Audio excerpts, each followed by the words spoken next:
देशात कोरोना संसर्गात वाढ होतीये। त्याच पार्श्वभूमीवर केंद्रीय आरोग्य मंत्रालयानं 7 मेला पत्रकार परिषद घेऊन महत्त्वाची माहिती जारी केली आहे। यावेळी देशातील कोरोना परिस्थितीवर चिंता व्यक्त करण्यात आली आहे। ताप, गळ्यात खवखव, खोकला, डोकेदुखी, अंगदुखी आणि श्वास घेण्यास त्रास होत असेल तर कोरोना समजूनच घरच्या घरी उपचार करा। त्याशिवाय चव कळत नसेल तर तुम्हाला कोरोना आहे हे समजून जावं, असं आरोग्य मंत्रालयानं स्पष्ट केलंय। 6 लक्षण है। सबसे पहला लक्षण है कि आजकल के माहौल में किसी को बुखार है तो हो सकता है कि ये कोविड है। दूसरा लक्षण है कि किसी के गले में दर्द हो रही है, सोर थ्रोट जिसको कहते हैं, कोविड हो सकता है।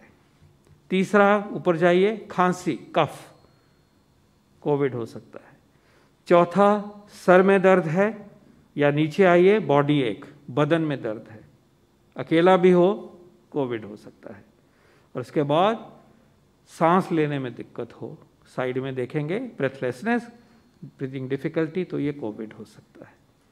इसके अलावा 2 सिम्टम हैं, सूंघने की शक्ति खत्म हो जाना और स्वाद की शक्ति खत्म हो जाना। स्वाद ही खत्म हो जाता है, loss of taste and loss of smell भी कोविड को चिन्हित करते हैं।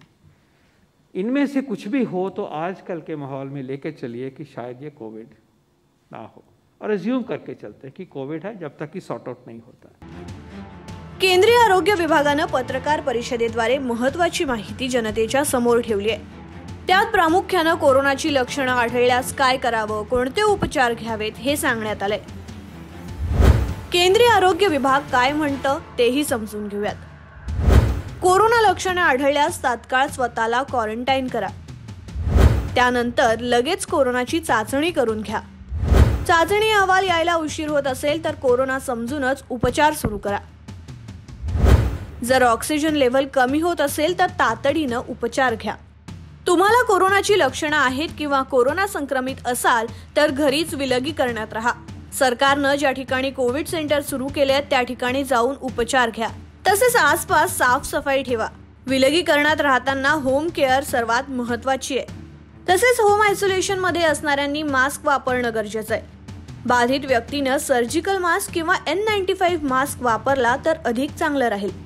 सबसे पहले हम घर में ही रहेंगे जिस व्यक्ति को ये प्रॉब्लम है। जहाँ पे सरकारों ने उपलब्ध करवाए हैं कोविड केयर आइसोलेशन सेंटर्स, हम वहाँ जा सकते हैं। घर में अगर व्यवस्था ऐसी नहीं है कि हम अपने आप को अलग कर रहे हैं तो हमने हमेशा कहा है कि फिर दूसरी जगह पे आइसोलेट करिए, जो प्रावधान किया गया। घर में है तो अपने घर रहना है, अपनी सफाई रखनी है। दूसरा, आप अपने आप को आइसोलेट करेंगे, अलग रखेंगे, और आपकी व्यवस्था अलग होगी तो बाकी लोग बचेंगे। होम केयर में ये एक इम्पॉर्टेंट चीज़ है। अगर आप अलग नहीं करेंगे सारे परिवार को आप रिस्क पे ला रहे हो। इसी पे साथ साथ सब फैमिली मेंबर्स को, चौथा पॉइंट नीचे जो दिख रहा है, मास्क पहनना है। मास्क पहनना है, ये याद दिलाई जा रही है। मास्क तो वैसे भी पहनना है, अब हम पर्टिकुलरली आपको याद दिला रहे हैं। और इसमें आगे जो हमारी गाइडलाइंस हैं वो ये कहती हैं कि जो व्यक्ति अफेक्टेड है वो सर्जिकल मास्क, जो ये वाला मास्क होता है, ट्रिपल लेयर मास्क, इसको पहने प्रेफरेबली, क्योंकि उसको पास वायरस है। और हो सके तो N95 पहने, जो मैंने ऊपर से पहना हुआ है। ये हम रेकमेंड करते हैं। N95 को पहनने से उस व्यक्ति से संक्रमण दूसरों को नहीं होगा। तो ये हमारी होम केयर की गाइडलाइन में हमने इसको चिन्हित किया है, याद दिलाना चाहूँगा। गृह विलगीकरणात असाल तर घरात चांगलं व्हेंटिलेशन असावं। त्याशिवाय सतत तापमान चेक करत राहा। ताप असेल तर पॅरासिटामॉल गोळी घ्या। ऑक्सिजन लेवल 93च्या खाली असेल तर डॉक्टरांशी संपर्क करा। त्याशिवाय श्वासोच्छवासावर लक्ष ठेवा। तसेच घरी उपचार सुरू असताना रेमडेसिवीरचा वापर करू नये। औषधं ही डॉक्टरांच्या सल्ल्यानंच घ्यावीत, असंही आरोग्य विभागानं म्हटलंय। कोरोना झाल्यास काय उपचार करावेत हेही समजून घेऊयात। कोरोनाचा संसर्ग असेल तर पौष्टिक आणि सकस आहार घ्या। झोपताना पोटावर झोपावं। ताप आला असेल तर औषधं घ्या। खोकला असेल तर डॉक्टरांचा सल्ला घेऊन औषधं घेऊ शकता। त्याशिवाय मल्टीव्हिटॅमिन आणि स्टीमही घेऊ शकता।